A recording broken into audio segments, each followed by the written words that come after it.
ఒక వ్యక్తి ఒక దొంగతనం కేసులో పట్టుబడ్డాడు. పట్టుబడినప్పుడు అతన్ని అరెస్ట్ చేసినప్పుడు నిందితుడు అంటారు.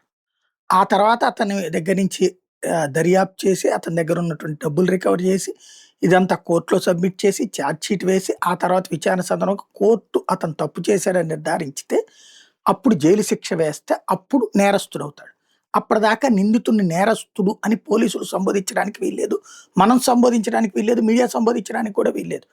ఇది రాజ్యాంగం ప్రకారం నిందితుడికి ఇవ్వబడినటువంటి హక్కు. చట్ట ప్రకారం నిందితుడికి ఇవ్వబడినటువంటి హక్కు. అంతేగాని పోలీసులు అరెస్ట్ చేస్తే వాడు నేరస్తుడవుతాడంటే గనక ప్రతి రాజకీయ నాయకుడు నేరస్తుడవుతాడు. ప్రతి ఒక్కళ్ళు కూడా నేరస్తులవుతారు ఏదో ఒక అంశంలో.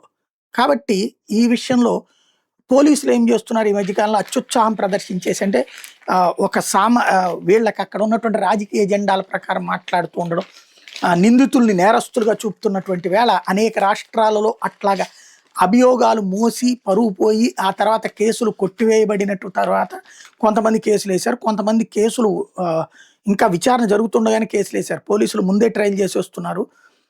పోలీసులు ప్రెస్ కాన్ఫరెన్స్ పెట్టి మా పేరు మా బొమ్మ మమ్మల్ని చూపెట్టడం వల్ల మేమే నేరస్తులమని నమ్ముతున్నారు.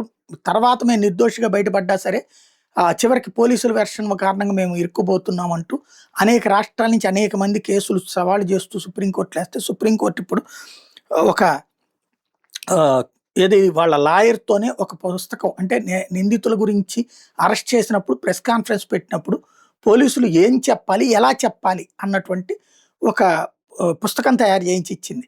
దాన్ని కేంద్ర ప్రభుత్వానికి ఇచ్చి దీన్ని ఇదే బాగుందంటే ఇది, లేదంటే మీరేం చెప్పదలుచుకున్నారు అది రాష్ట్రాల పోలీస్ స్టేషన్లన్నిటికీ అన్ని రాష్ట్రాల హోంశాఖలకి త్రూ వాళ్ళ ద్వారా పోలీస్ స్టేషన్లకు పంపించండి అని ఆదేశించింది సుప్రీంకోర్టు.